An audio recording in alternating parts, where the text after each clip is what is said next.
Um dos temas mais falados nos Estados Unidos, hoje em dia, é o aborto. As pessoas devem apoiá-lo ou não? É político ou moral? Os cristãos devem ser a favor dele? Os cristãos adventistas do sétimo dia como eu devem apoiá-lo ou não? Vamos analisar profundamente este tema complexo e ver se conseguimos encontrar algumas respostas. Falaremos muito neste vídeo, por isso veja até ao final. O assunto mais comentado no Google enquanto falo é a notícia de que Megan Fox e Machine Gun Kelly estão à espera de bebê. A Us Weekly tem uma página inteira dedicada às celebridades que anunciam a chegada dos seus novos bebês. Justin e Hailey Bieber estão à espera do primeiro filho. Dezenas de fotografias de pessoas ansiosamente à espera do nascimento dos seus bebês estão a ser partilhadas pela internet. À medida que as pessoas celebram o nascimento dos seus bebês, um dos maiores temas de conversa é a possibilidade de interromper uma gravidez, mas, por uma questão de honestidade, precisamos de ser um pouco mais diretos com o termo interromper uma gravidez. A Us Weekly tem razão. Há um bebê dentro de si e interromper uma gravidez é acabar com a vida do bebê que ainda não nasceu. Não há outra forma de dizer sem dúvida, matar algo que está vivo. O comediante Bill Burr teve uma opinião sobre isto que se tornou viral na internet porque fazia muito sentido. Tentei remover a linguagem rebuscada e passar a mensagem na mesma. Pro-choice always made sense to me because I don't like people telling me what to do, and I always just like, it's your body. Who the am I to tell you what to do with your body? So that always made sense. All right. However, I still think you're killing a baby. See? That's where it gets weird. Like, I sit on the fence and the whole thing makes sense to me. Whatever anybody's saying, like, don't tell me what to do. It's my body, my choice. That's right, man. She's right. Leave her the hell alone. Oh, you're killing a baby. Well, I mean, there is that. You know? I mean, you know, if we're going to be honest, that is the whole purpose of the procedure. You know? You're not going in there because you got an earache. You're going in there because you're like, I got a baby in me. Get the out of here. Right? You walk in with a baby. You come out without one. What happened to the baby, right? Something happened. So, pro-choice people are like, well, it's not a life yet. It's not a baby yet. If you do, I don't know what they say. It's not a baby yet. That's what they say, which may or may not be true. I don't know. I'm not a doctor. But I'll tell you, my gut tells me that doesn't make sense.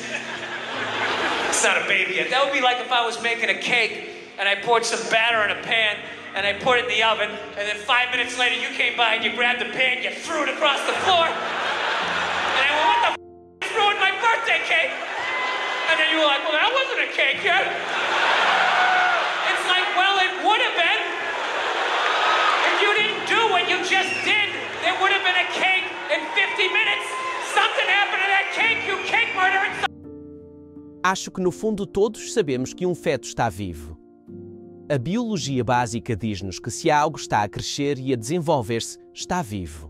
Certo, para começar com este tópico difícil, quando é que um bebê está vivo? A ciência diz-nos certamente que, no momento da concepção, ele está vivo. A combinação de duas células da sua mãe e do seu pai transforma-se numa única célula, utilizando 4 nucleótidos. Escreve a descrição de 3 mil milhões de caracteres de quem vê esse crescimento imediato, que é a vida. E é muito complexo. Se lesse continuamente o projeto de quem que já está a começar a ser construído, demoraria 96 anos. Depois, a ciência diz-nos que no momento da concepção há vida. É uma vida muito pequena, mas não deixa de ser vida. Existem diferentes opiniões sobre as fases de desenvolvimento apropriadas para abortar um bebê. Pode sentir dor. É apenas um aglomerado de células ou tem um batimento cardíaco ativo?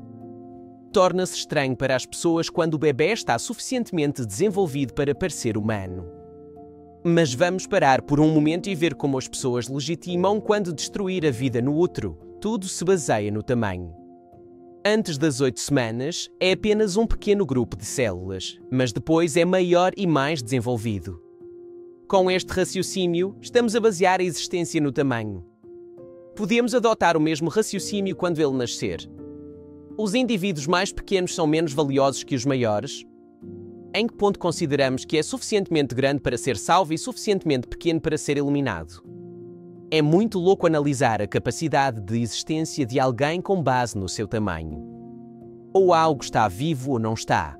Desde o momento da concepção, está vivo. O seu tamanho não deveria importar. Em Jeremias, o que Deus está a falar ao profeta Jeremias. Deus diz-lhe: antes de te formar no seio materno, eu conheci-te, antes de nasceres. Santifiquei-te e designei-te profeta às nações. Para qualquer pessoa que acredite na Bíblia, precisamos de ter este versículo em consideração seriamente. Quem formou Jeremias no ventre? Deus fez isso. Enquanto Jeremias ainda estava no ventre, Deus sabia quem ele era e tinha planos para ele. O salmista diz no Salmo 3:9, 14: eu te louvo, porque de modo admirável fui feito maravilhosas. Não podemos separar o aspecto milagroso do desenvolvimento humano no ventre materno da participação de Deus. A única outra explicação para a reprodução humana seria a evolução, e não há como acreditar neste tipo de inverosimilhança matemática. Há tantas coisas incríveis a acontecer no útero durante o desenvolvimento humano que não conseguimos ver a marca de Deus em cada passo deste processo. Como pai, o momento mais marcante da minha vida foi ter os meus filhos nos braços pela primeira vez. É um momento absolutamente incrível quando se olha para o rosto de um recém-nascido e se vê que se parece conosco. Como pastor, faço muitas consagrações de bebês e fico impressionado cada vez que seguro um bebê ao ver os seus pequenos dedos das mãos e dos pés. Em apenas alguns meses terão duplicado de tamanho e em mais ou menos um ano estarão a andar. Este desenvolvimento no útero continua fora do útero durante muito tempo. O nascimento é apenas uma parte do processo de desenvolvimento. Superaram o ambiente e precisam de continuar a desenvolver-se. Hoje em dia, as medidas que estão a ser tomadas para garantir que as pessoas podem matar os seus bebés no útero são realmente incompreensíveis para mim. Veja as esperanças deste tipo de aborto. Sim, ouviste bem, este gajo quer fazer um aborto. Trans woman to have a successful uterus transplant, ovaries and eggs included, and I want to be the first trans woman to have an abortion. Isto é pura maldade. Não sei mais o que dizer sobre isto. É impressionante como temos leis que protegem os bebés animais. Mas os bebés humanos feitos à imagem de Deus são destruídos aos milhares todos os dias. Na Flórida, destruir ovos de tartarugas marinhas pode resultar em pena de prisão e multa. Destruir ovos de águia americana ou dourada pode resultar em pena de prisão e multa. Mas muitas pessoas incentivam a destruição de um bebê humano em desenvolvimento. Os pássaros e as tartarugas são mais protegidos que os humanos. Isto não faz sentido para mim. Eis a minha opinião sobre o motivo pelo qual as pessoas são tão pró-escolha. Não creio que as pessoas pró-escolha alguma vez tenham visto isto ser feito, nunca testemunharam um aborto. Uma vez vi um vídeo de um tipo a perguntar às pessoas na rua se eram pró-vida ou pró-escolha. A maioria deles era pró-escolha, ou seja, pró-aborto. Trazia consigo um iPad e mostrou-lhes um vídeo de um aborto, perguntando-lhes depois se o vídeo lhes mudaria as ideias. As respostas deles foram incríveis. Todos mudaram de ideias e uma pessoa disse: o que eu vi ali foi um assassinato. Há muitos ex-abortistas que lhe dirão exatamente como desmembram o bebê. Ouvi histórias de terror de pessoas que costumavam realizar abortos. Acho que a maioria das pessoas simplesmente não sabe o que realmente está a acontecer. Se vai dizer que é a favor do aborto, tem mesmo de ver um vídeo antes de o endossar. Nunca vi nada tão perturbador na minha vida. Mas o dano não é só para o bebê. A mãe tem o seu próprio trauma para lidar. Grande parte do mundo médico tenta dizer que, bem, não há muitas provas sólidas de que o aborto afete muito a mãe. No entanto, nesses mesmos artigos, no final, diz-se que os sentimentos negativos comuns após um aborto incluem culpa, raiva, vergonha, remorso ou arrependimento, perda de autoestima ou autoconfiança, sentimentos de isolamento e solidão, problemas de sono e pesadelos, problemas de relacionamento e pensamentos suicidas. Estas são provavelmente algumas das coisas que uma mãe sentirá depois de abortar o seu bebê. É uma situação trágica para todos os envolvidos. O que diz a Bíblia sobre os bebés no útero? Em Lucas 1,36, o anjo Gabriel diz que Isabel concebeu um filho. No momento da concepção, já é uma criança e faz parte da família. Em Lucas 1:41 diz que o bebê saltou no seu ventre. A palavra para bebê é brefos, que descreve a criança ainda não nascida. Mais tarde, em Lucas 2:12, os anjos dizem aos pastores onde podem encontrar o menino Jesus. Encontrarão um bebê envolto em panos. A palavra para bebê aqui utilizada também é brefos. A descrição bíblica de um bebê por nascer e de um bebê por nascer é a mesma. Não é um grupo de células e um bebê. Ambos são bebés com o mesmo valor celestial. Um dos fundadores da igreja da qual faço parte escreveu bastante e fala sobre este assunto em diversas ocasiões. Patriarcas e Profetas p. 316, a todos os atos de injustiça que tendem a encurtar a vida são, em maior ou menor grau, violações do 6º mandamento. O 6º mandamento diz: não matarás. Esta é a melhor interpretação disto. Algumas versões dizem: não matarás. Mas se matasses um mosquito da próxima vez que ele pousasse no teu braço, estarias a quebrar um mandamento. Não é disso que ele está a falar. Fala de assassinato e o autor associa diretamente a redução da vida, que um bebê no útero está vivo em qualquer fase, ao assassinato.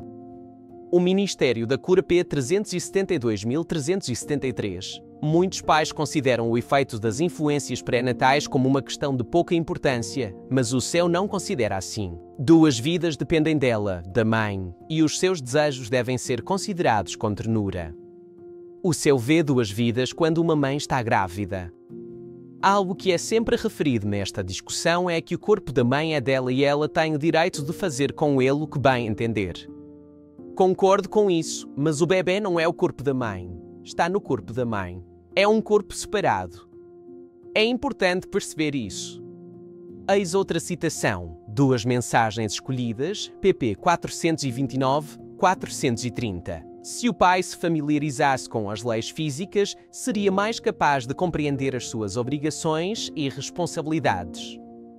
Descobriria que era culpado de quase assassinar os seus filhos ao permitir que a sua mãe carregasse tantos fardos, obrigando-a a trabalhar para além das suas forças antes do nascimento deles, a fim de obter meios de ir viver com eles. Esta citação fala de um marido que sobrecarrega a sua mulher grávida ao ponto de causar a morte do bebê no seu ventre. Ela diz que ele seria culpado de homicídio se os seus filhos não sobrevivessem porque ele sobrecarregou a sua mulher grávida. Eis a última citação. Ministério da Cura p. 373. Cada gota de bebida forte tomada pela mãe para satisfazer o apetite põe em risco a saúde física, mental e moral do filho, e é um pecado direto contra o Criador. Esta citação não podia ser mais clara. Magoar um bebê no útero é um pecado contra Deus. Eu não disse isso. Ela disse, mas eu concordo com ela. 1 Coríntios 6, 19, 20. Não sabeis que o vosso corpo é templo do Senhor? Espírito Santo, que há em ti, que recebeste de Deus. Não são os seus próprios donos, mas foram comprados por um preço. Por isso, honra Deus com o seu corpo. O templo do Espírito Santo deve ser o lugar mais seguro da terra para um feto. No entanto, hoje, é o local mais perigoso para um feto. No entanto, existem casos excepcionais em que o aborto é racionalizado. Casos e situações de partir o coração. Casos de força, por exemplo. Qual é a coisa certa a fazer nesta situação? Há muitos que discordam desta situação, muitas pessoas bem-intencionadas. É muito difícil. Umas abortam os bebés, outras ficam com eles e outras dão-nos para a adoção. Há um versículo bíblico interessante que nos dá alguma compreensão. Deuteronômio 24:16. Os pais não devem ser mortos pelos pecados dos filhos, nem os filhos pelos pecados dos pais. Aqueles que merecem ser mortos devem ser mortos pelos seus próprios pecados. T.A.M. Stenzel foi concebida numa dessas situações trágicas. É isso que ele diz: ainda sou um ser humano. Tenho valor e a minha vida não vale menos do que a sua só por causa da forma como fui concebido. E não acredito que mereça a pena de morte pelo crime do meu pai biológico. Quando olho para o rosto de um ser humano que pergunta por que é que as pessoas o quererão matar pelo pecado do seu pai, não tenho resposta. São seres humanos a sério, a aproveitar a vida. Certamente não lhes vou dizer que deveriam ter sido mortos. Há muitos casos em que se descobrem defeitos congénitos em crianças no útero. Alguns destes defeitos podem ser corrigidos com cirurgia no bebê ainda no útero. É absolutamente incrível. O Dr. Ben Carson operou bebês antes de nascerem e disse: "Posso garantir que estão bem vivos." Utilizam anestesia em bebés durante estes procedimentos porque sabem que o bebê pode sentir dor. Isto deve dizer-nos tudo o que precisamos de saber sobre estes procedimentos bárbaros de aborto que os dilaceram a membro no útero e os removeram em partes. É muito lamentável que os profissionais médicos recomendem os abortos às mães. A mãe de Nick Vujicic foi informada de que teria de abortar o bebê porque se descobriu que não teria braços nem pernas. Decidiu não o fazer e nasceu, como se costuma dizer, sem membros. Tornou-se um dos oradores mais poderosos da última década, partilhando a sua história e inspirando milhões de pessoas. Quem somos nós para decidir quem vive e quem morre? Como chegamos ao ponto em que vemos a gravidez e a parentalidade como uma maldição? A maior alegria que tive na minha vida foi ser pai. A nossa sociedade precisa de controlar a sua atividade sexual até que estejam prontos para constituir família. Não é surpresa que o sexo seja o processo que engravida as mulheres. É por isso que Deus reservou isto para o casamento, para que o marido e a mulher se pudessem apoiar e desfrutar da família com que Deus os abençoou. Antes de terminar, quero falar para aqueles que estão a ver este vídeo e que podem ter feito um aborto no passado. Quero que saibam que Deus os ama e está disposto a perdoá-los pelos seus erros do passado. Ninguém está para além da graça de Jesus Cristo, independentemente do que tenhamos feito no passado. Pode ter sentido sofrimento desde esse dia, mas Jesus está pronto e disposto a perdoar-nos quando lhe confessamos os nossos erros. Hoje pode ser o seu novo começo, onde Jesus inicia o processo de cura no seu coração. Quando olho para as Escrituras e vejo que Jesus é o caminho, a verdade e a vida, e que é o doador da vida, isso diz-me que Jesus é pró-vida. A Bíblia chama a morte de inimiga. Como cristão adventista do sétimo dia, se quero ser fiel à palavra de Deus, não tenho outra escolha senão apoiar a vida dos que ainda não nasceram. Quando vejo a horrível realidade do aborto, tenho de falar em sua defesa. Provérbios 31:8 diz: "Defenda aqueles que não podem falar por si mesmos. Fazer justiça àqueles que estão a ser esmagados." Eu sou Jamie Houghton, 832.